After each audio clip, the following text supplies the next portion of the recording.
podcast, webinar or live stream you need recording? Grandma's Studio. It's what your grandma would have wanted.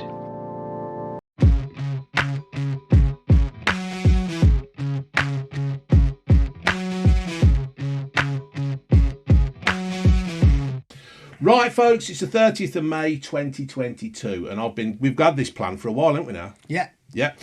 Welcome to another YouTuber called Angry Bootneck, Matty. How are you, Matty? Sound, how are you? Thank you. I'm good. I'm more excited you're here, mate, because I've been wanting to do this for a while. I've been listening to you for quite a while, and you do talk a lot of sense. Now then, you were a Royal Marine, or do you still class yourself as a Royal Marine? It's a personal preference, isn't it? Yeah. I know we've sort of copied the Americans, haven't we, and done that thing where, once a Marine, always a Marine, but yeah, not really. I think being an ENTP personality and very argumentative, yeah, I'm all about logic, so I don't think you really are you? Like, well, I suppose it's there, though, isn't it? It's in the blood. I still don't think it's right to say you're always a Marine, because if you're never going to get called up and have to go and stab an Iraqi in the eye, I don't think you really count as being a Marine anymore, do you? No, I suppose that's it. No. But Jesus was always a carpenter, weren't he? Allegedly. Allegedly. I've said that before. Have you heard me mention that? If he really was a carpenter, why has nobody still got a chair or a stool? Yeah, why hasn't he got a fucking set of drawers that he'd made? If your mum had a set of drawers that Jesus made, and a few years later he got killed and came back from the dead, you'd definitely keep the drawers. Yeah. A bit like Elvis's hair, and but if he did make a chair or something, you could get that on Antiques Roadshow. Jesus. Anyway. So yeah, maybe he was. Maybe he wasn't. Maybe I've gone straight off topic already. Straight away. You're not from Middlesbrough, mate, and you've been to war 5 times, so you say on your. Yeah, well, I did 5 operational deployments, so I just say went to war 5 times. But I mean, technically, I went to more war zones than that. Really, like I went to Sierra Leone, but that didn't really count as an op when I went. Op Pallister was the op when it first kicked off. Yeah. I went like a year after doing mentoring and training for the. But you've still been out there, haven't you? But I've still been. So 6 if you include that. I deployed to Northern Ireland when that was early doors. I went. He invaded Iraq, and I liked it so much I went back again. And then I went to Afghanistan twice. Yeah. So I did all sorts, mate. Yeah. And you've said that Iraq and Afghanistan is more scenic than northeast England. Yeah, that was a running joke when I was in the Corps, because everybody knows Middlesbrough's rough. Yeah. And they used I've to drove through it a few times on that big motorway that you look down. Yeah. Well, that's why they send all the refugees to Middlesbrough, don't they? Because a good percentage of them want to fucking go back. Yeah, I'm going to say, that's it, isn't it? They're going to say like that. But I've been a couple of times. In fact, I've got a mate who used to drive all the way from from Colville up to Middlesbrough to get a tattoo, because he knew the bloke up there did a tattoo. Oh, yeah. Well, there is a couple of good tattoo artists up there, apparently. Yeah. But, I think the Afghans take one look out the bus window at Middlesbrough coach station and say, "Take me back to Helmand. Take me back to Helmand province."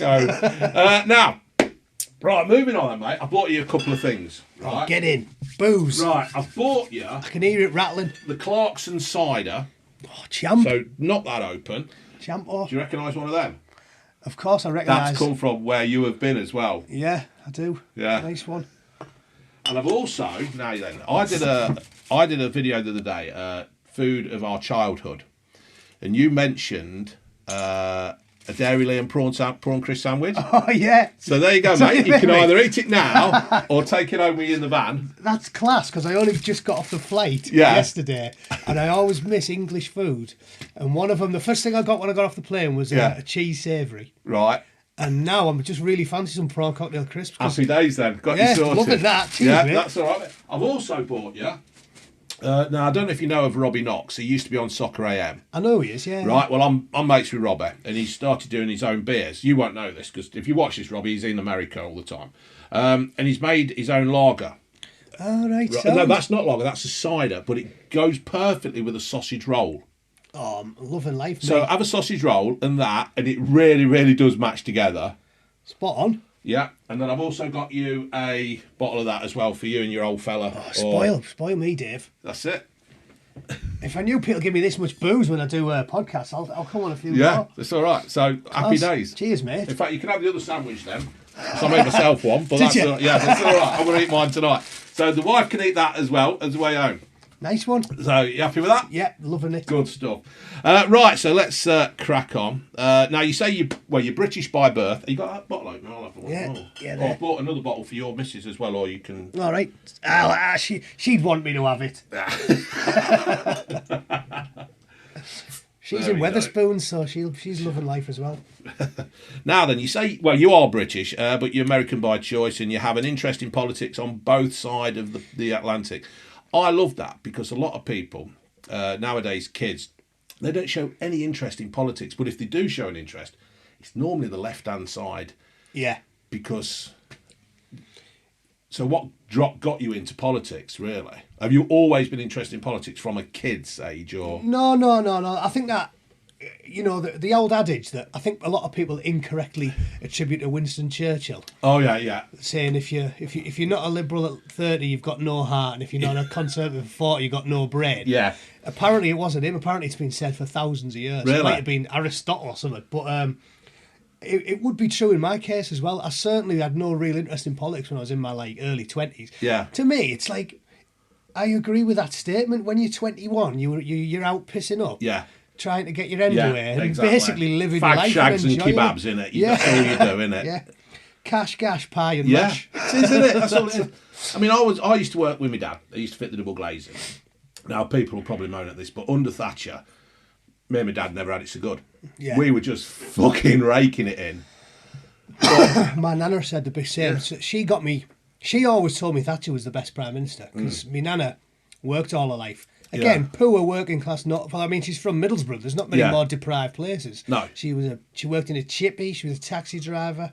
It was like... Just push that mic a bit close to you, mate, because I just realised I haven't been in here for a bit, and sometimes it don't carry, so... All right, got it. That's it. And she said that she got 2 grants for her house under Thatcher. So as I understand it, she was more akin to actually checking your records and seeing if you'd worked hard and you'd been pulling your pudding out for 15 years, she'd give you something. Whereas now we have this attitude where people that have never paid a single penny in just rock up and take advantage of the system. And it's not about being a tight bastard. I understand that there's people in need and we have... a responsibility to help them. Again, I'm a sort of milquetoast centrist at the end of the day. Well, I've always said I'm a centrist. I definitely am. Yeah. But it's but nowadays that they've sort of moved the Overton window so far. Yeah. Well, I mean, look at it. The call Boris Johnson far right. I find it insulting. Yeah. When these terms exist for a reason, right? And what I would argue is, you've got all these things that people dress up in different ways using this sneaky language. But I would argue that it's extremely insulting to call someone a fascist who isn't one. Yeah. Because that term should mean something and it should shock you. Yeah. In the same way how, people who play the race card or women who accuse a man of raping them just to get a revenge on them. In the same way that behaviour cheapens it and makes it more difficult for the actual victims of rape or the actual victims of racism. Yeah. Because some poor bastard out there actually will get... he won't get a job purely because he's black. Yeah. Because the guy interviewing will be one of those rare people that's genuinely bigoted. And no one listens because they just go, everyone's lies about that all the time now. And seriously... Mussolini was a fascist. Yeah, a proper one, weren't it? To call someone like Boris Johnson one of them. Yeah. If you were of Jewish heritage and 2 of your grandparents got gassed in Auschwitz, I think you'd be a bit insulted if every single person that annoys a Guardian reader gets called a fascist. It's intense. Any argument always goes down to the fact that, well, you're a fascist, you're a Nazi, and this is that. You obviously haven't got a fucking clue what those terms a fascist mean. is or a Nazi is. You haven't got a clue. Yeah. And it is quite insulting to just, I don't know, Boris Johnson's just an insult anyway, isn't he? To anybody. I voted for him, I'm embarrassed to say. Yeah. And it's only been a couple of years, and now it's like I've got no time for him at all. Well, I did the same because I wanted the Brexit thing done. I wanted it because of the result. I mean, people will keep going on at me now, but because of the result, I wanted it sorted, and he was the only one who was going to sort it. People will come and say, "Oh, well, Brexit is a mess now." Well, Brexit really hasn't had a chance as such because of the COVID thing. No, they're not. I don't know how you can really compare Brexit done now when the last 2.5 years we've had. they haven't put any effort in. I think they don't want it to succeed, so they haven't put any effort in. Yeah. But you certainly couldn't gauge the last few years. Again, right, so one of my conspiracy theories, if you could call it that, regarding COVID was that, again, full caveat, I'm not a vaccine denier. Yeah. Instantly now everyone just calls you an anti-vaxxer Yeah, as soon as you question anything. And it's the same old thing, like, you can't say things to me that make no sense at all using the dictionary, right? So I've had dozens of vaccines and I got my COVID one. Yeah. Because I flew over to the States. Yeah, you had to, didn't you? So I've had it. So don't tell me that I'm an anti-vaxxer when I've had the bastard thing. It's like calling me a vegan activist when I'm in KFC. Like, have you seen what I'm eating? I've got a chicken leg in my mouth and you're calling me... It's as logical. So, but one thing I think is true is it is irrational to assume that... basically, in a nutshell, people that are typically someone who's a left-winger is not averse to risk. No. This is typical political spectrum, right? And people who are right-wingers, conservatives, are risk-averse. And people like Jordan Peterson, clever educated people, have talked about how for your society to succeed, you need both types. Yes. Because you need the conservative people make the best managers, the best organisers. Yeah. And the liberal people make the best inventors. Yes. Because they take risks, they're ingenuitive. But that has flipped completely on its head for the pandemic, which shows you that even that has got a political response. Because you think about this logically, it's a virus. Yeah. But you know, depending on how somebody votes, whether or not they think we should have had a certain response to the virus, i.e. if you're a Guardian reader, you think that we should lock everybody in their house for another year. Yeah. And if you're a conservative person or a libertarian, you think we should get back to work. Yeah. That proves... I'm saying get back to work. And that proves that the whole thing has been a political game. It has, isn't it? It's just... You've just got to... I don't know, it's so hard to explain, but some people just they're so terrified of making a decision and they can't carry it through. But you're right, where you've got your left and the right or the centrist or whatever, you do just know who they vote. But there again, I will say, when they were doing all the protests in London, we were watching it and we did seem to find a mix of left and right coming together and saying, this is wrong, what's happening. Yeah. We were watching it quite a lot before this Suzar took it down.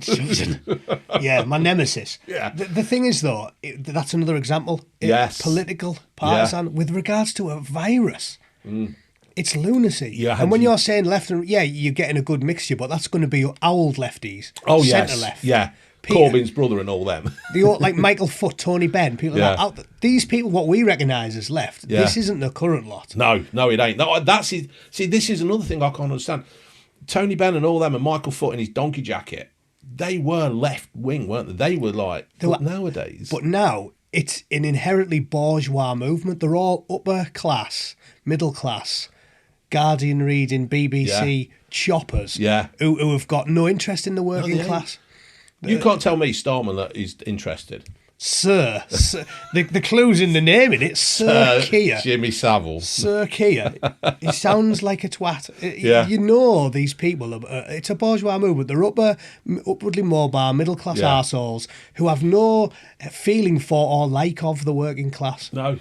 They don't give a fuck about us. They don't care. Don't give a fuck if we're eating rolling Tesco around cornflakes or bloody Kellogg's cornflakes. They're just fucking idiots. So then, mate. Tell us about a young Bootneck. How did you get on at school? Were you in trouble? Were you... No. I think it'd be I'd love to give you some cool stories about I was I was on the wrong track and I turned my life around. But no, not really. I mean, although maybe I've got lower expectations because I'm from Middlesbrough. So what I class as not being a troubled upbringing, maybe it was. Yeah. The only kid in my school not to be a heroin addict. No, I didn't really have a troubled upbringing. For Middlesbrough, I had an all right time. Yeah. I got 1A in my GCSEs. Really? I got an A in English literature. Fair play, though. I didn't even turn up for half of my fucking exams. No, so I didn't do terrible. I didn't do brilliant in my GCSEs, but I didn't do terrible. But basically, it was the sort of done thing in Middlesbrough in the early 90s. Everyone worked in the steel industry. Yeah, of course, yeah. That's what we are, the Ironsiders. That's for the borough. Yeah. So as like everybody else, I left school and just started working in the industry, and because back then we had one. Yeah. People used to get an apprenticeship or do a YT, and you'd start working as a welder or a plater or a boilermaker. YT, so half you lot don't even know what a YTS is, do you? Yeah, youth training scheme. Fucking £26 a week. It was £29.50 when I left school. Yeah. I had to go and work at Pepper and Matthews, a removal firm. Just wanted to be a lorry driver. That one went. Oh yeah. So, yeah, £26 something for me. Yeah, but £29.50, and then I started doing that for a couple of years. And I was always into the military. Yeah. As a young lad. So I was in the TA. So was that because of the family? Was that you got a history in the family, or? Yeah. Both my granddads were actually like infantry fighting in the Second World War, and they always used to. And if you think about it, this is another mad thing to me, which is one of the reasons why we're in the trouble we're in, because really it wasn't that far out of the Second World War when we were kids. If you think about it, because it wasn't that far. Like I was born in '79. So when my granddad's telling me stories about the war in like 1988, I mean you're only 40 years out. Yeah, well, I was born in '68. My granddad, my mum's granddad, he never spoke about it. Never fucking spoke about it at all.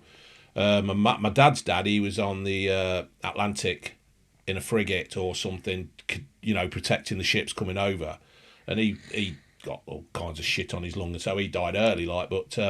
It's. Yeah, so it's understandable that we have a more, in the 80s and the 90s, every one of us, even if you didn't go in the military, you had a more adventurous sort of militaristic spirit, I think. We had a lot of pride in our history as well. It. Yeah, we're a seafaring nation as well. Yeah, there's a lot of history for the fucking British. island. Yeah, so it's natural for us, I think. So I joined the TA when I was 16. My dad said, "Oh, you should do that. It's good." Like, he knew a lot of lads who were in, and then I was always thinking about going in for something better, because my dad said, like, if you go in properly, you want to do top of the tree. Yeah. And to us, that was either the Marines or the Paras. Yeah. And I was talking to them about it, and ahhing, you know what I mean? Because it is a big step. It's fucking massive, really, isn't it? Yeah, because it's deservedly got the hard reputation it's got. Yeah. But then, his mate Peter was a sergeant major, and he said to me, "Oh, you should go in for the Marines if you can do it." He said they're viewed as being a bit more intellectually capable than the Paras are. A bit crayon eatery for us, aren't they? They joke about the Marines in America eating crayons. We take the piss out the Paras, but good, fit, hardy lads. But to me, I was always told by the lads in the northeast that the Marines was a slightly more well thought of. I suppose that was when you had to be fit to join, and not like the fucking. Yeah, not now. Yeah, you can just be a slug. Uniform. yeah, unisex leotard. So the opposition can laugh at you. Yeah, but and then the thing that really pushed me to do it. So I was always thinking about it, and then in 1997 was the Luxor tourist massacre. Oh yeah, and that was what pushed me to join. I remember being sat in the cabin vividly, being sat in the cabin at work. And this is another thing I've always said about why British people seem to be good better than the Americans in politics. Yeah. With regards to the average, and I mean, I know I don't wish to sound disparaging to the Americans, but I've lived there for 8 years now, and some of them are. Careful, because I do have Americans watching this. I know, but again, obviously not all of them, but.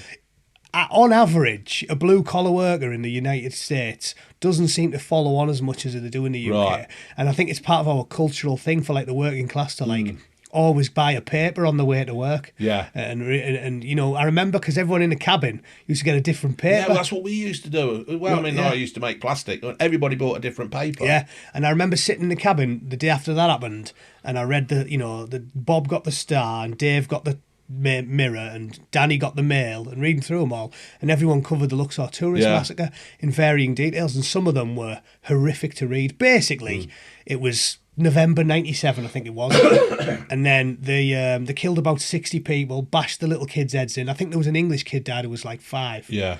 Just the most grotesque thing. And I was reading it, and it made me so angry.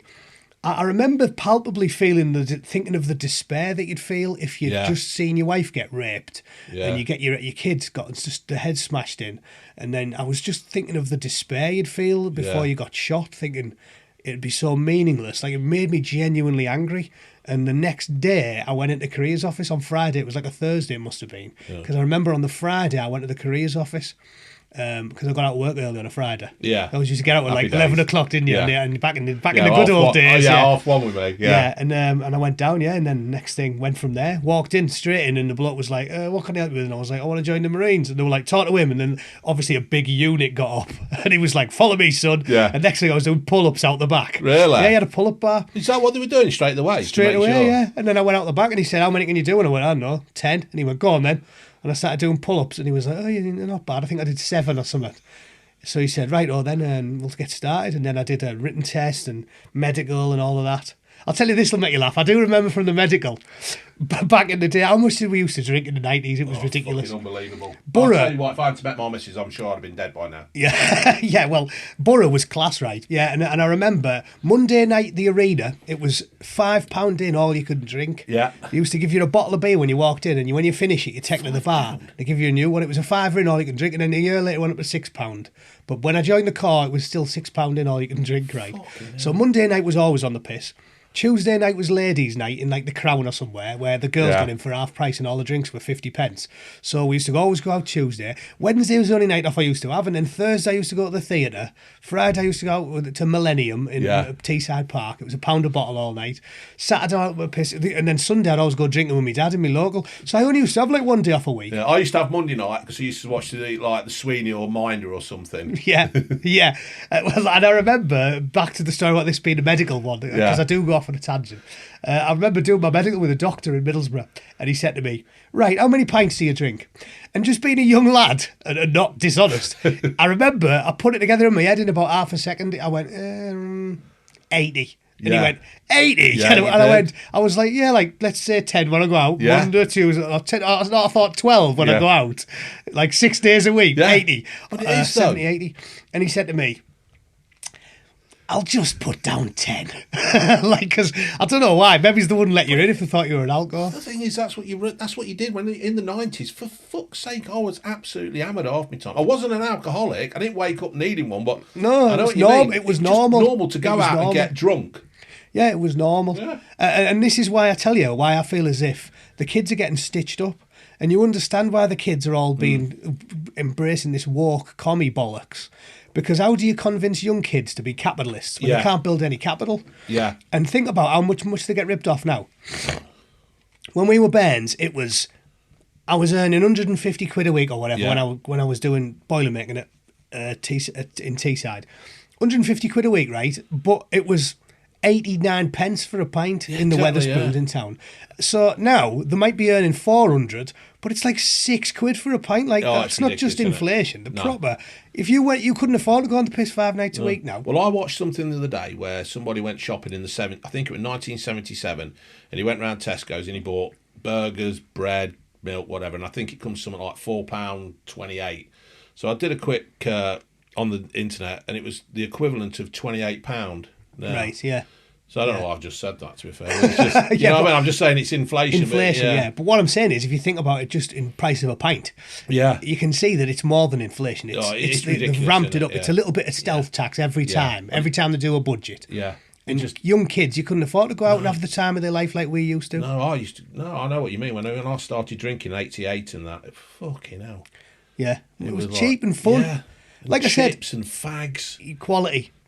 Cheesy chips, get in. Garlic mayo. I do envy. I don't envy the kids. I don't envy them. My kid now, she works on most Friday, Saturdays in the local shop, and she's not missing out on anything, I don't think. And you go in there, there's always somebody who wants to have a fight with you. Yeah. Oh, for fuck's sake, they just do your head in, don't they? So, so what do you think you'd done if you hadn't joined up? You'd just. I'd have probably stayed where I was. Like it's common where I live. You know, I'd have ended up getting all my qualifications. I'd probably been a welder. Yeah. I like welding. Does it still work up Middlesbrough then? Or is it there? If you're prepared to put it in, is it there? It's like most places, isn't it? It's definitely worse than it was. And I do remember all the old boys telling me when Tony Blair won, because that'll have been about that time, right? Yeah, 97 when I joined the corps in 99. 97 I was working like as a teenager. Things can only get better. And I remember the old boys telling me, this is all going to go. Now Blair's won. Yeah. Remember when the old boys telling me, this is all going to go, and he was right. Yeah. It decimated the industry. Yeah, he did, didn't it? Blair the United Kingdom. It's not hyperbole. No, he totally stitched us all up. And then he stitched up Iraq and he stitched up Iran, Afghanistan. He just did everybody. Fucked up the whole world. He has. And he's still coming out now, isn't he? I know. Well, see, and this is the argument I have with daft, wet, woke liberals in America, right, about Trump. I was in a brewery a couple of weeks ago, right, and I was arguing with this daft, wet lefty, because, again, I'm argumentative. That's my personality type. I don't think anybody who's watching this would realise that. But I can't help it. It's my personality type. And the ENTP, because I do love all that stuff, I find it to be fascinating how accurate it was. Your mileage may vary on that, but my wife, when I showed her my test and the results, she was like, they must have a camera in our house. Because it said, and it has your strengths and your weaknesses. And my weaknesses were intolerant, argumentative, and what was the other one? Insensitive. So is this where the name Angry Bootneck came from? Yeah, because I come across as that. I'm not that angry, really, but I come across as very intolerant, insensitive, because when you're a logic mindset, you don't like arguments from emotion. So when people say to me, oh yeah, but I feel this way. Yeah. I'm like, I don't care. No. I don't care about your feelings. I only care about facts, data, logic, like a Vulcan. I try and apply Vulcan logic to things. Yeah. And that's why I come across as insensitive, because it's like, yeah, but I don't care. If you're saying I feel this way because I'm very sad, I was like, yeah, but give me some numbers. Yeah. Give me some data. I know exactly what you mean, because I argue on Facebook and it's like, I don't care how you're right, I don't care how you feel. I just want to say that you're wrong. Yeah, you are wrong. You are just completely wrong. And I'm not going to lie to sugar the pill to make you feel better. And they'll say, give us some facts. And then so you go on the internet, you find out the facts, you send them to, oh, well, yeah, but what about this? You think, oh, for fuck's sake, I've just given you the facts that you're wrong. You just reminded me of a good one there. I remember on Quora I was arguing with this woman, right? Yeah. You can find it. If you go on Quora and look for it, the argument was something like, what's easier when you're a conservative? And I put winning an argument.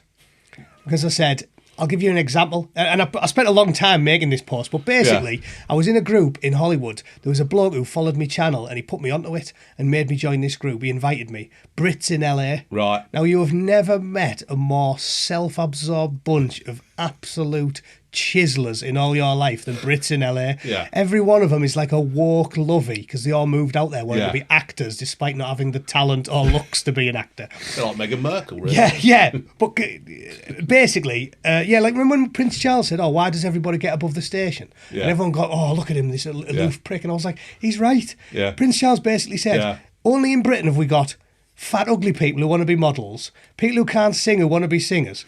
It's like, listen, I'm being realistic. I don't think I could be a model because I'm a little short, hairy bastard. Yeah.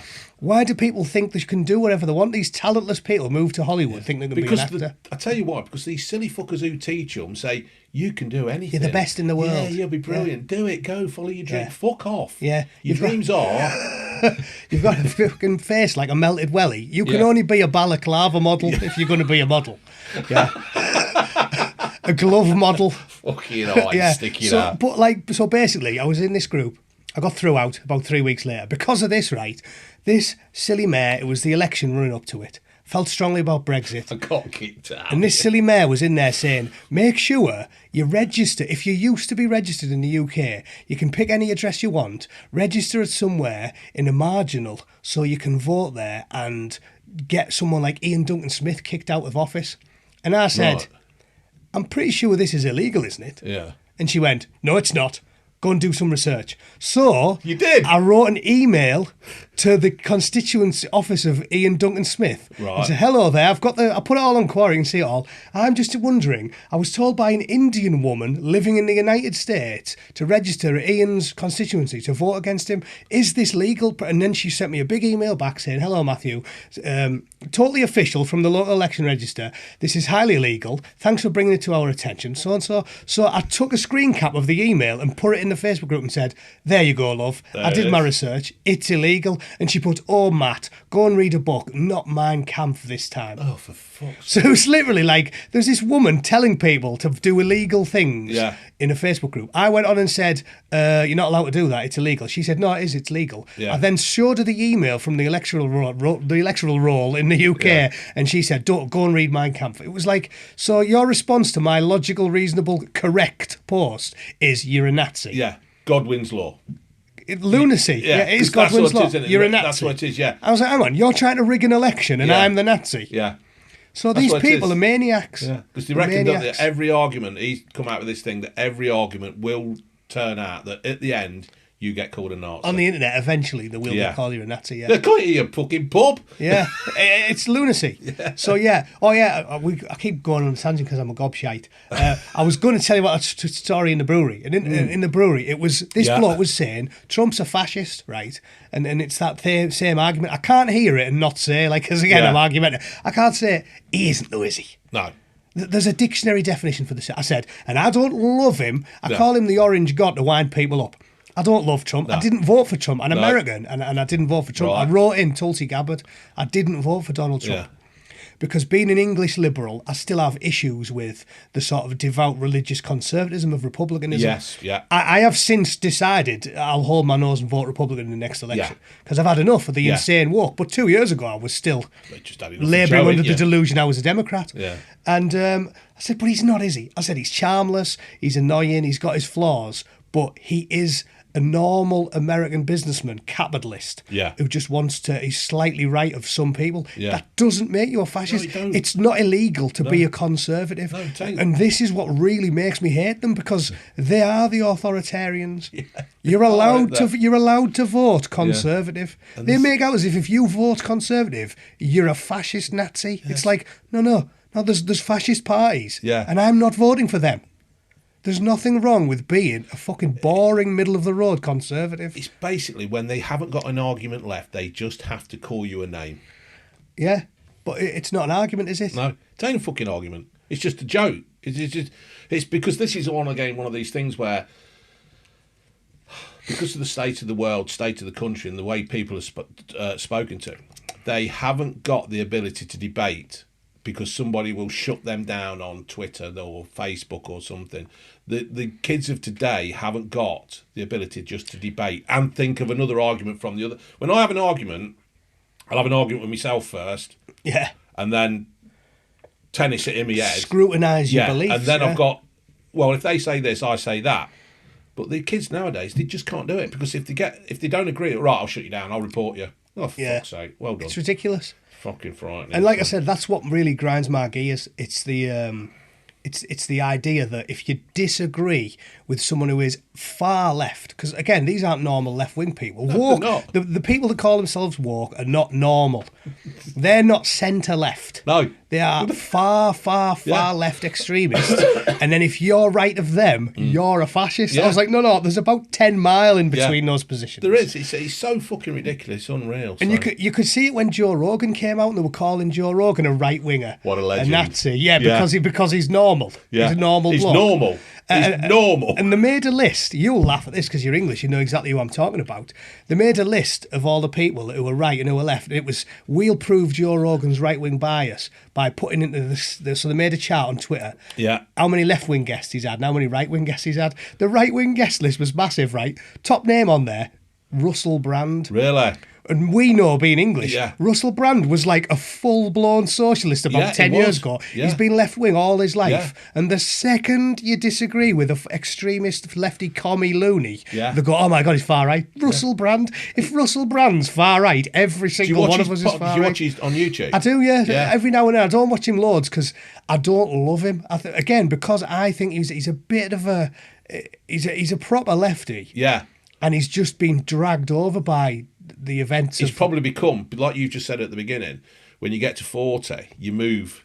Yeah, and he probably has moved over, because some of the stuff he does is really, and it's like, it's got to, people who like Russell Brand, even the lefties, have got to listen to him and think, fucking hell, he's right. Yeah. Surely. So... It's mad. So, if Russell Brand is a right-wing fascist, we all are. It's all I can say. Stepping around his living room. Yeah, Russell Brand. I remember seeing him push someone in a fountain with his cock out, and a fucking and a hammer and sickle on his chest. It's like, if he's a far-right Nazi, we all are. What the fucking hell's that? So anyway, moving on, mate. That was quite good. Right. So when you actually flew out to Iraq and Iran, Afghanistan, I keep saying them. When you go on holiday, you get there, it's the tremendous heat when you walk off a plane. But this time you're actually walking into a war zone. What are your emotions and what are you feeling? It's like, I would say it's something like playing in the cup final, but obviously there's not a chance of you or your mates dying in a cup final. Yeah, well, I mean, hey, that happens now with all the... all the might be linked to jabs, but we can't talk about that. We can't talk about that, can we? These 1,300 side effects. Yeah, we can't talk about that. Susan will get you by the short and curlies. All I will say is, ultimately, you've had a lot said about military training, haven't you, by politicians who say it's bullying, and it isn't bullying. No. And I feel strongly about this. They're basically sagaciously saving your life. That they are rigorously training you in an aggressive manner to save your life. Yeah. The corporals that thrashed me till my eyes bled didn't do it because they didn't like me. Yeah. They did it because they need to separate the wheat from the chaff and get the people out that aren't suited to it. Exactly. So I joined up with lads. You have to do your PRMC, you have to do training before you get there. You go down there for your potential Royal Marines course for a week. You get thrashed. 2/3 of the people fail that. And then when they've done loads of them, you have enough people to start a troop, and then you start training. And I started with about 76 lads, and I think by week 8, it was after you'd done the first couple of exercises, we were down to about 19. Less, I think it was 16 or 17. Basically, most people who try fail. Fucking hell. Because they need to make sure that anyone who's going to deploy is going to have it in them to deal with it. You don't want a weak link in there. No, and there's no shame in trying and failing. No. No, I'd take my hat off to, I mean, if I'd had a hat, I would take my hat off to anybody who thought I'm going to have a go at who this. even had a go. Yeah. And that's another thing. It's there's no shame in failing. Nobody thinks you. Fucking ain't. And they tell you that when you're a young lad. The man in the arena, I remember them, they put that speech on the wall in our training block. You know the speech, The Man in the Arena by Teddy Roosevelt? No, I can't And he say. said, it's like, the credit belongs to the man in the arena. It's not the person who points out at the strong man who stumbles. Yeah. It's the man who, if he fails, at least he fails whilst daring greatly. Yeah. It's a great speech. Yeah. And that's why they do it. Yeah. It's so that when you get deployed, you're going to be able to handle it. Yeah. And if you can't, well, get another job, do something else, join a different branch. A lot of people, most of them that left joined the Navy or the Army. Yeah. Did something I would else. say fair play to, but see, again, this is just going back to something else we spoke about. Kids nowadays, they're not allowed to fail. It's it just seems funny that you can't go and try and do something and fail. It's all this, they're all wrapped up in cotton wool and fucking bubble wrap. They are, exactly. Good side of that, by the way. It is, isn't it? I was just going to say what's Decent, it like. like, It's just... I like them when they're more like Strongbow rather than sweet. Yeah, I said that. Good stuff. When I reviewed it, I said it's like Strongbow and a bit like Blackthorn. It's really good. Yeah, it's it's just not bad. simple, no frills cider, isn't drinking. it? Yeah. So answer the question. We won't go off on a booze tangent. They've got you ready for it. Yeah. And I swear to God, they say to you when they're thrashing you, because they do torture you. It's basically torture. Yeah. Firstly, especially for the first sort of 10 weeks, just to separate the wheat from the chaff. I remember them telling us, train hard so you fight easy. And I swear to God, nothing I did in my career was anywhere near as bad as training. People would say, like, we were in Iraq, no sleep, shocking. The first helicopter went down, killed everyone on board. One of my mates from training was on that lad called Sholto Henderscog. He went on the first chopper that went in. You've got trauma to deal with. Nothing was as bad as my training. No matter what happened, I was always thinking, at least I'm not back at Bastard Limster. Yeah. It was horrendous. So they've got you ready for it. Yeah. So it wasn't that bad. Not because I'm a tough guy. It's because everyone who's been through that to the end can handle it. But it's when I hear about these things, like, I mean, this is a terrible thing when lads were dying, when they were training down south somewhere near Stonehenge. What's that fucking place? On Salisbury. Yeah, that's it. And didn't a couple of lads die there, or one lad died and they were saying, oh, it's... There's been a lot lately. Yeah. There was 2-1 selection died of dehydration, I think it was, when it was sunny. That's Special Forces selection. Yeah. There was a Bootneck lad who drowned a couple of years ago. There's been a lot. Yeah. When I was... my training team, he was Corporal Wild Goose, he was. He's probably listening. I know he's seen my channel. He took me through training. The troop before mine that he took through, there was a lad drowned in Peter's Pool.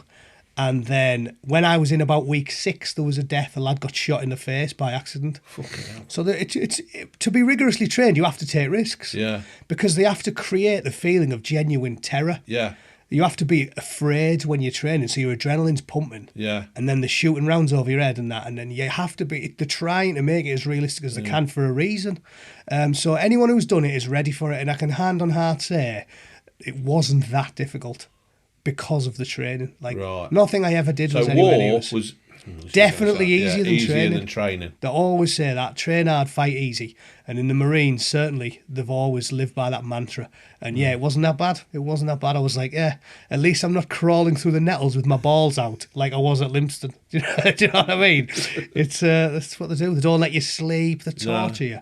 So yeah, it wasn't that bad. Emotions weren't that high. The only thing I got a bit sentimental is when we jumped out of the helicopter in Iraq and I seen it. I thought this place is much nicer than Middlesbrough. So that was the only time I got a bit sentimental. It reminded me of home. See, I'm terrified of flying. I'm fucked. Oh, really? Oh, yeah. For fucking. I won tickets once. And me and my mate went to Munich to a beer festival, and we were in the planes flying up, and we hit Turbulence, and I fucking hated it, and I was absolutely shitting myself. And I hated flying ever since then. Love the takeoff. Yeah. When he drops the clutch, and you fly down that bar, I hate it.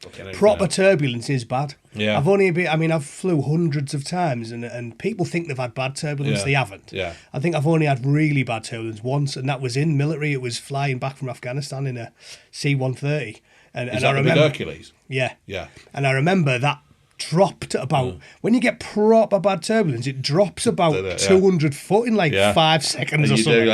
It's like, and I remember people looking out the window and there was a few girls on it and they were crying. That's when you know you've got bad turbulence. I think I'll probably have been crying as well. Yeah, when you're on Virgin Atlantic and you get bam, bam, bam, bam, bam, bam, that's not bad turbulence. No. Bad turbulence is you drop 200 foot in 3 seconds and everybody shits themselves. It's just, and all your drinks go up and everything, doesn't it? It's all over your fucking shirt and that. So there's a lot of it going about the colds at the moment. So. Makes sense, doesn't it? Because we locked everyone in the house for 2 years. Your immune system's been having a rest. Yeah, it is. Yeah. Hasn't it? I've been telling people this. You've not been mixing. You've not been exchanging germs. You've all weakened yourself. You've all bathed in fucking hand sanitizer, and now you've got no fucking immune system. Well, it's not me. I went round licking the doorknobs on Chinese restaurants. I should have been good to go. Yeah, I can't believe Ozzy Osbourne's got it after he bit a bat, can he? Chewed through a bat's head. Yeah. You know what he said it tasted like? I remember that quote. He said it was like biting into a crunchy wrapped in a chamois leather. Because he thought it was a fucking toy, didn't he? Yeah, he didn't know it was real. A toy. I mean, who takes a bat to a concert? For fuck's sake. So he's less mental than you think, because he actually did think it was a toy. He thought it was a toy. Yeah. So... right, now then, back on. Keep all this in, the lad who's doing the editing, because I like all this bits and bobs, these silly little nattery bits. Now, when you're out in Iraq then, in May 2004, Piers Morgan printed a fucking dodgy story, didn't he? I would have thought that you'd have been out there trying to build relationships with the people of Iraq, say you were the good guys, you aren't there to cause trouble, you're there to protect you.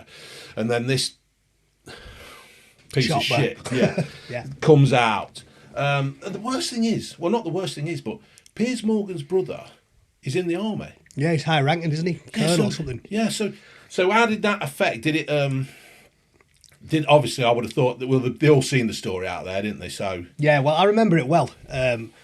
For those of you that don't know, the issue was, basically it was a Scouse TA regiment.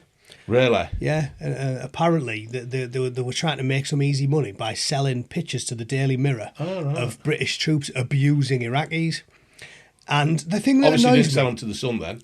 No. I bet the Sun would have paid the iron price. Yeah, but this is why I have scorn and contempt for Morgan.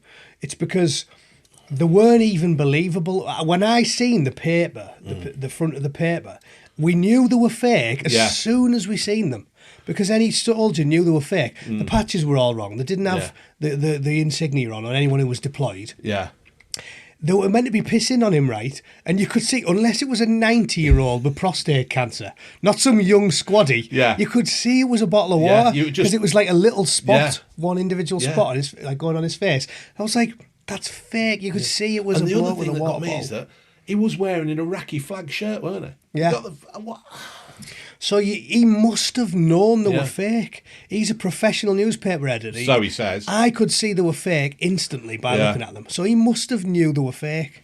And he published them anyway for a cheap story.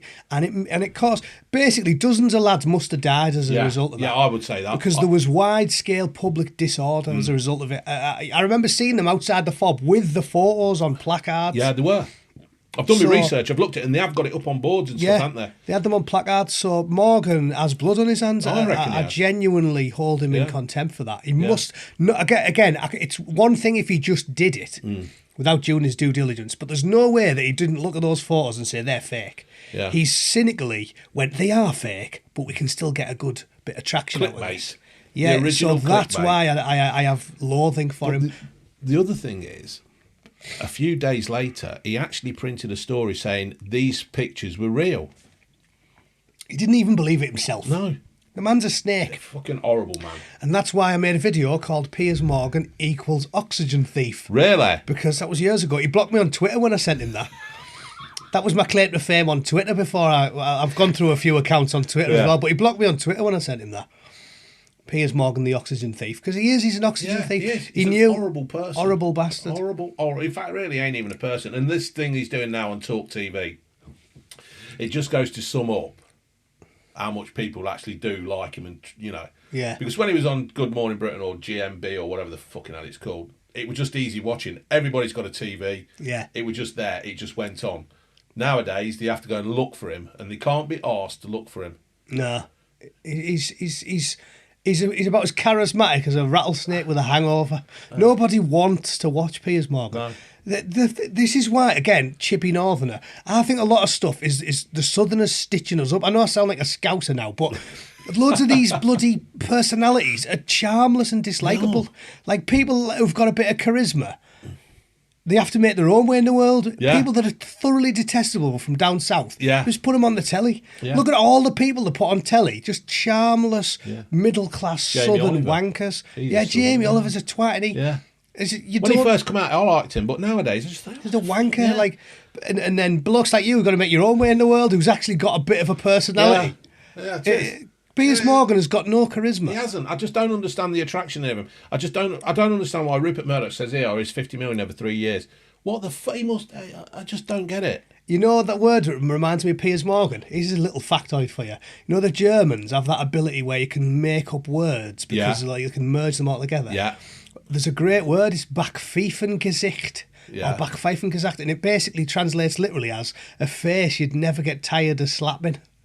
And that's what Piers Morgan's got. That's the only thing that's likeable about him. He's just got a face you'd never get tired of slapping. But the thing is, he comes out and he's always preaching this and practicing that. Do this, do that. And then he just changes his mind, and he's just an horrible person. I just honestly don't understand the attraction in him. At all. No. He's just a fucking horrible person. Absolute worm. Yeah. I'd rather, if I had to choose between brushing past Piers Morgan in the street or going on a bender with Bill Cosby for 12 hours, I'd pick the bender. That's how much I hate Bill. I bet Piers Bill's Morgan. Got a few tales to tell. He's got a few stories, and they're probably proper stories, not made up ones. Yeah. No, it's not that I'm worried about, mate. It's him putting things in my drink and then in me.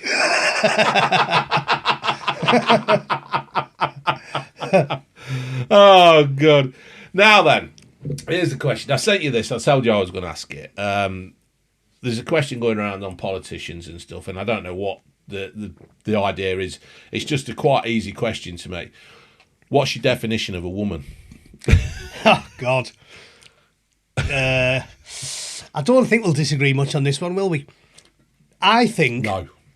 As always, being a man of logic, you and a man who's unafraid to face the mirror, I like to defer to people who know more than me. Yeah. And that's what I do a lot. I don't think I'm a political savant. No. I just listen to cleverer people than me. Exactly. Then you make my own mind up. Yeah, you weigh it all up. Read everyone's opinions and then make your own mind up. And people like Posey Parker or Megan Murphy and all these militant feminists, I defer to them because they really have done the homework. Is that the one who sat in that courtroom the other day? Yeah.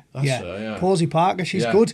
And I like her and I watch her, and she does it in a better way than I could, and she says it is a simple dictionary definition. Yeah, and loads of times I've said, but no one related to this subject, just read the dictionary. Yeah. Fascist. It's got a dictionary definition.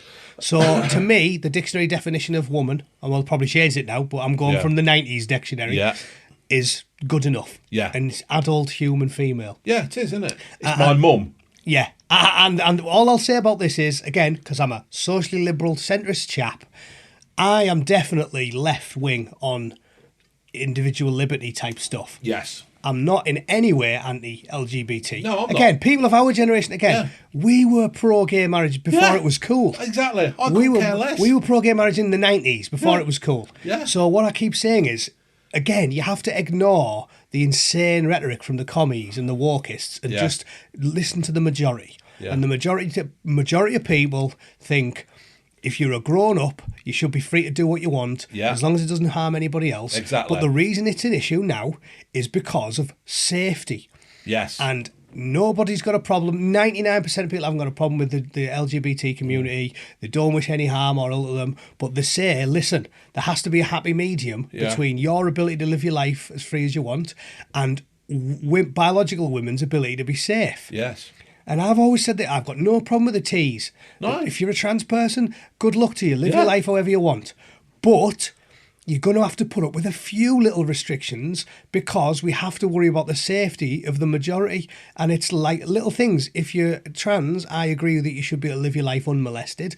But I don't think you should be allowed to go to the women's prison. If you've broke the law. No. Because you've got to worry about the majority. You can't have them in a cell with another woman, can you? When humans are a sexually dimorphic species, men are a lot stronger than women. Yeah. That's the hard data. Yeah. I remember a PTI telling me this, like, if a woman and a man are the same height and the same weight, typically a man can bench press 40% more than a woman. Yeah. But men are much stronger than women. So you have to look out for the women because they're weaker. Yeah. So I believe that LGBT people should be free to live their life and we should support them and no one ever should be cruel or unkind to them. But I want common sense restrictions. So I think that's the word, isn't it? Or the two words, or the sentence, common sense. Yeah. And it seems to have absolutely gone. Could you imagine this as a woman? Now. Yeah, you'd be a pretty howling woman, Dave. Especially with my hairstyle. You'd definitely be more than an 8-pinter. Yeah. I'm like Pinkerton Smith, wouldn't I? Yeah. I'd need 12 cans of Stella to get round you, Dave. You need a fucking map. Yeah, I agree, mate. I totally agree. It's I can't see the problem in the question when Keir Starmer was going on the other day. And he just didn't. When you start stuttering, you're fucked. Yeah, just tell us what you think, and that's it. It's so obvious that he doesn't believe a word of it himself. Again, there's just these cynical politicians. Keir Starmer knows what a woman is. Yeah, he's been sleeping with one, hasn't he? Yeah, if Keir Starmer's daughter broke the law. And she got sent to Chokey for 30 days. Yeah. For drink driving or something. And they said, do you mind if we put Randy Ron, this big burly bloke with forearms like tattoos, but he started to identify as a woman last year. We'll just put him in with your 18-year-old daughter, shall we? Yeah. You think he'd go, definitely. I'm 100% behind that. Yeah. Yeah, she'll be all right. This is what I've always used the common sense metric for everything in my life ever since I was a teenager. I remember reading about the insane animal rights activists in the 90s. The Halicon days of yore when we only had loony animal rights activists. Do you remember? Yeah, I do. Because the walk thing wasn't a thing then. No. All we used to worry about was insane Greenpeace and animal rights activists. I remember reading about one that dug up an old woman because she got buried in a fur coat. And the poor bastard family went to put some flowers on the grave. Next thing, the fucker's been dug up and she's hanging over the gravestone, honestly. And I was like, these people are a bit crazy. And I remember thinking, I don't like them because they're hypocritical. And there was another one where they burnt down a bloke's house and nearly killed him because he worked at a place where they did animal testing on, like, pharmaceutical products. And I remember thinking to myself, you know why I don't like you people? Again, because of the hypocrisy. Because I thought, if this bloke's doing medical science and he finds a drug that could say, let's say, cure a kid who's got like cancer or something. Yeah. And this animal rights activist's daughter had this cancer, and they said, we can give her this tablet that'll cure her, but it was tested on rabbits. Yeah. They'd definitely go, give me the tablet. Of course they would. So I've always viewed it as like, again, it's the hypocrisy. Yeah. Keir Starmer says he doesn't know what a woman is until the second it affects Keir Starmer, and then he definitely would. He would. Because if his 18-year-old was going to share a cell with Randy Ron, who's now called Angela, I think he'd change his mind very quickly. Yeah. And whereas people like me and you, we wouldn't because we're consistent. Yeah, I am consistent.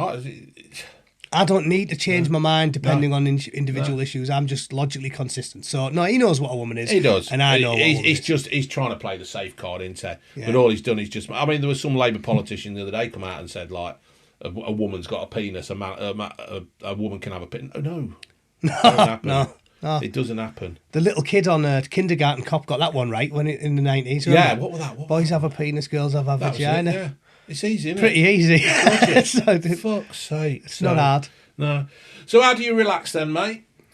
I do exercise, Do you? or I'll paint minis. I've always paint miniatures. I've always been Right. into. I thought you said 40K. minis. I thought you meant like Mark. Cars, Mini Cooper. spray cars, yeah. fucking No, I've always been into 40k, and that's another weird thing, you know, because I've noticed there's a lot of people on YouTube sort of in the sort of centrist, right-wing sort of political spectrum. A lot of them seem to be into it. I know Sargon of Akkad does it as well, but I feel like he must be a Johnny-come-lately because it wasn't really a big thing in the 90s. Like, I went to a tournament at Warhammer World about 15 years ago. There was an online message board called Daka. Yeah. I got banned off that as well. Arguing with people. Do you get banned? You get a sense of pride when you get banned. You just can't upset people. When people are wrong and I go, ha ha, you were wrong. Here's the piece of evidence that proves you were wrong. They ban me. It's like, oh, no, this guy's being abusive. Well, pointing out that you were wrong isn't me being abusive, is it? So, but yeah, I was doing it decades ago. I mean, it really took off in the 90s when they did sort of like second edition 40k, and I do that. That's a hobby, so I paint miniatures. It's just called a hobbyist. If you're a bit of a trained spotter and into it, or I go to the gym. I still train a lot. Although I will say I probably don't look like it now because I'm in my 40s. It's depressing. When you get in your 50s, mate, you certainly don't fucking look like it. Yeah, but it's depressing when you train when you're 25. You get a six-pack. When you train when you're 40-odd, you're just training to have a very, very slightly less shitty body than you've got anyway. That's it, innit? So I don't look like it, but I do train a lot. I still run 2 or 3 days a week. I could do 10,000 metres on my rowing machine when I'm bored.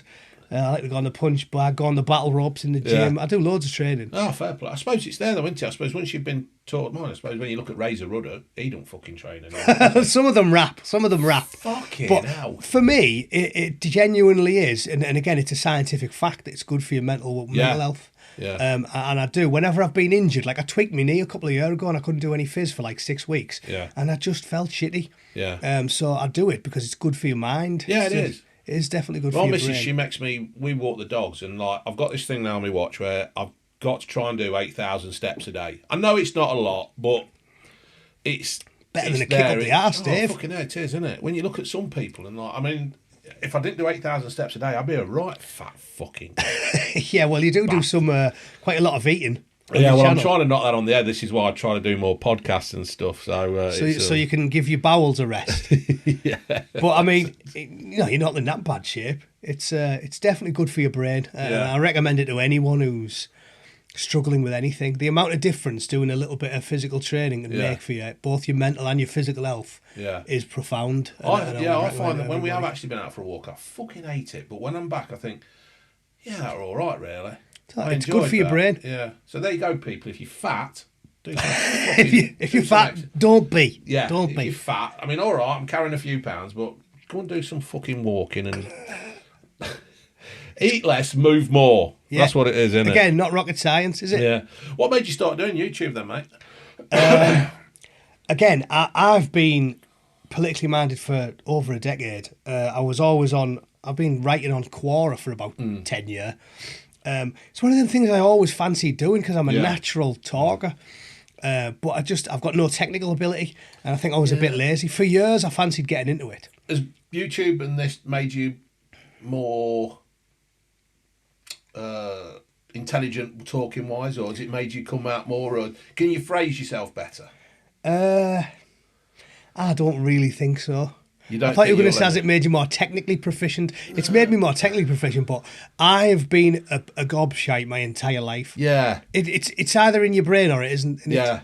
Because the human brain's immensely complex. Yeah, it is. I know what you mean. It's just part of your personality. I'd love somebody like you on Talk Radio or Talk TV or whatever. I think it'd be fucking brilliant. You'd have to let the other people talk, though. I'm not as good at that.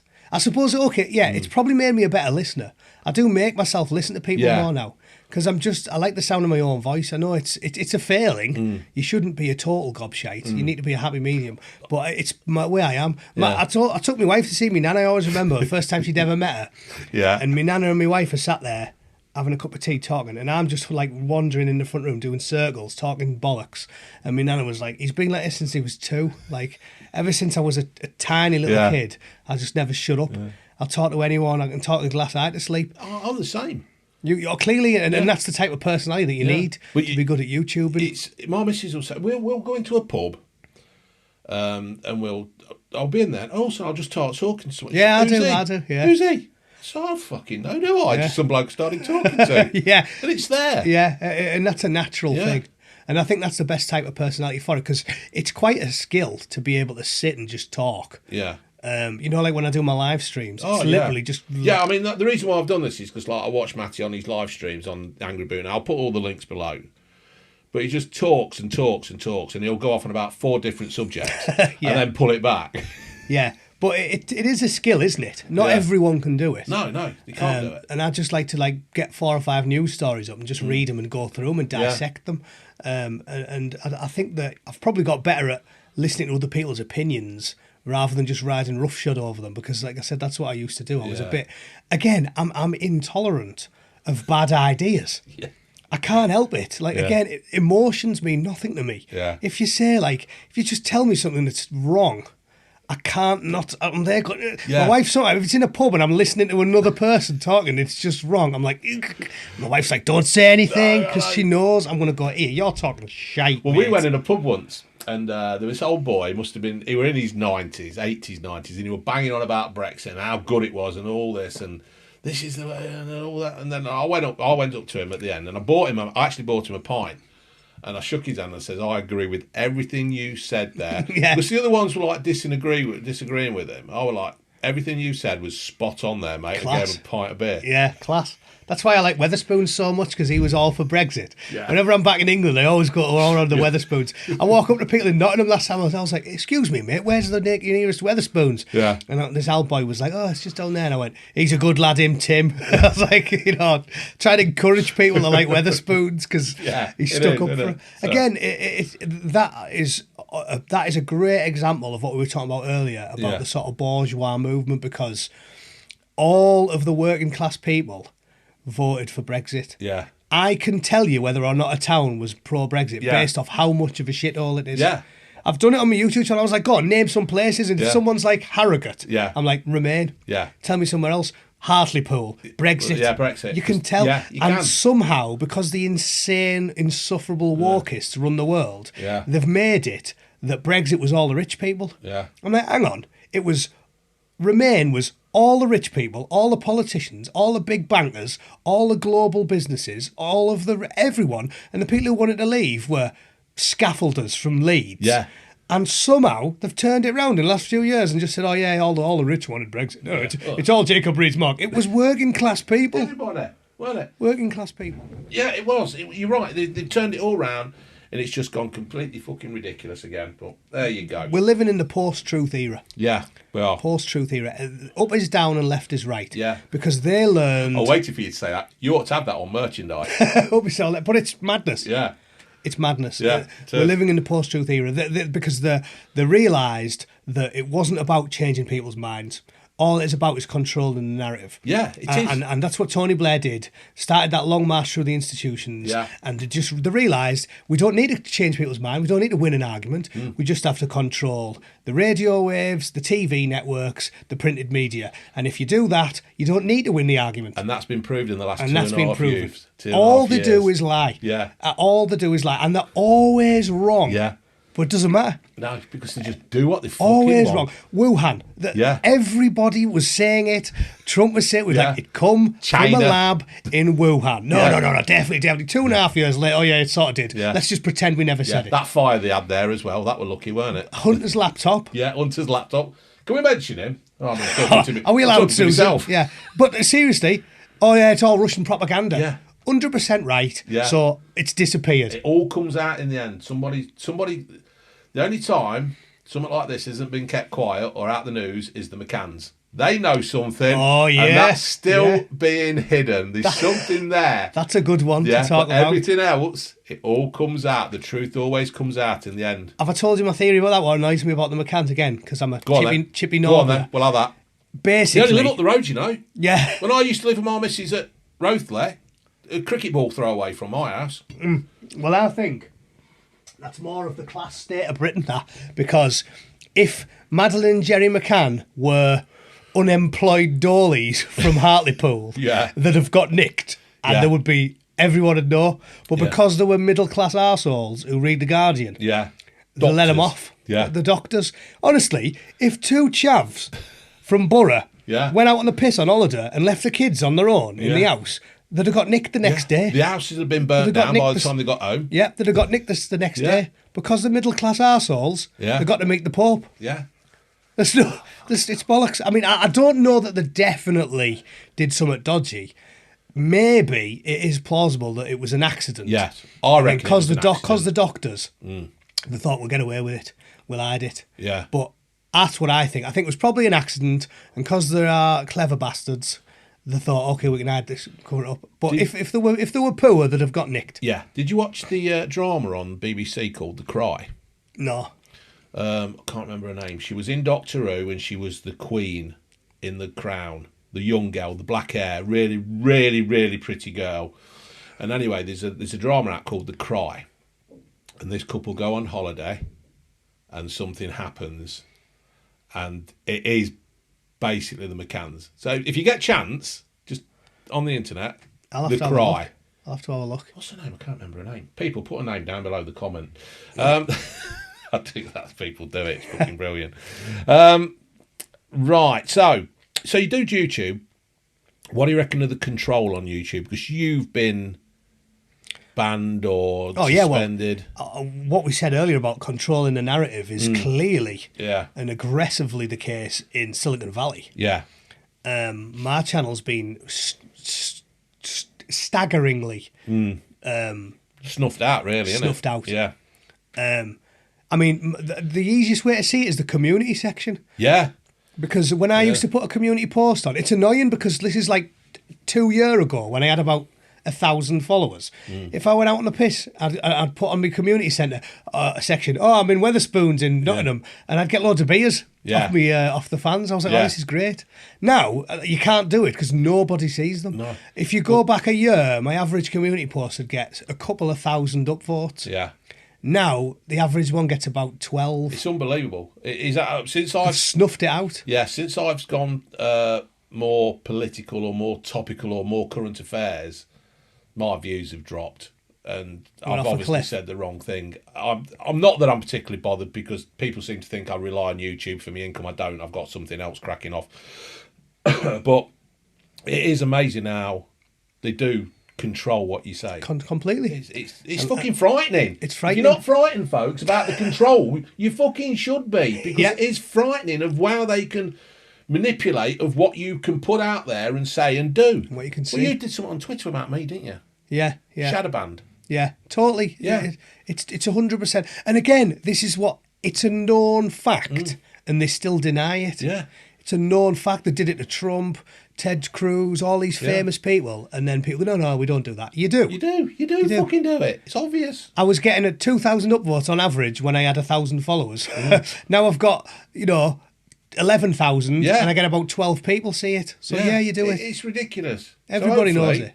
I don't normally do this, because I've stopped doing it. But if you're watching this and you enjoy it, I'll just click on Matty's link below and go and follow him, and see if we can get him a few 100 subs or whatever. So we'll wind this up then, mate. So where do you see yourself in the future? Well, still in the States. Leading on from what we've just been saying, if you're talking about professionally, I'll still be doing this as a hobby. Yeah. Because it's not going to be something that you can pay the bills with. But I'll probably always make content because this is what I've been saying about it. If they think they can get me to shut up by not showing anyone my work, they've got another thing coming, because I like talking bollocks for fun. Yeah. It's my pleasure. I fucking love it. Yeah. I joke about having a rage boner. When I get angry reading the BBC, it gets me erect. I like it. So I do it for pleasure. Yeah. I'll always keep doing it regardless of whether or not anybody sees it. Yeah. I reckon more people should set up, even if you get you set up your own little channel and you voice your opinions, even if you're left wing, right wing, or centrist or whatever, just set up your own little channel and record it. It's the future. It is. Because the old media's dying. It is. Look at the platform something like the BBC's got, and they still only get like 300,000 views or something. Yeah. It's like there's people on YouTube who get literally 50 times the views. Well, just look at Russell Brand. Yeah, exactly. 6 million. 6 million and it's just unreal. And he gets like hundreds of thousands of views. He released something the other day. His notification bell goes. Yeah, yours don't. Yeah, man. Yeah, because he's an old lefty, so I like him. And it's like, within like 2 minutes, he's got something like 15,000 views. Yeah, I know. Fucking unbelievable. It just goes to show what we could achieve if we weren't getting strangled. Yeah. Hopefully, as it gets worse and worse, more platforms will take off. Yeah. But as it stands, it is still YouTube and I think Twitter. The only game in town. People are actually realising and waking up more, so... Anyway, thank you for this, Matty. I really appreciate it. Cheers, mate. This is going to be the thumbnail, so smile at the camera.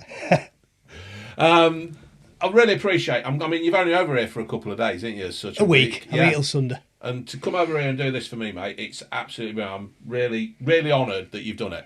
Pleasure. I like talking bollocks to people. Yeah, It's so great. It's good stuff. So, like I say, get over to Matty's channel, go and subscribe to him if you like what he says. If you don't like what he says, fucking tough, innit? Don't bother. Yeah, don't bother then. He'll only say more of what this is. And yeah, I'll only upset you. It does go a little bit more extreme. All right, folks, thank you for that. And there will be more podcasts coming up. I've got some new stuff sorted and hopefully it'll be massive. Okay, folks, thank you. Say bye, Matty. Cheers. See you later.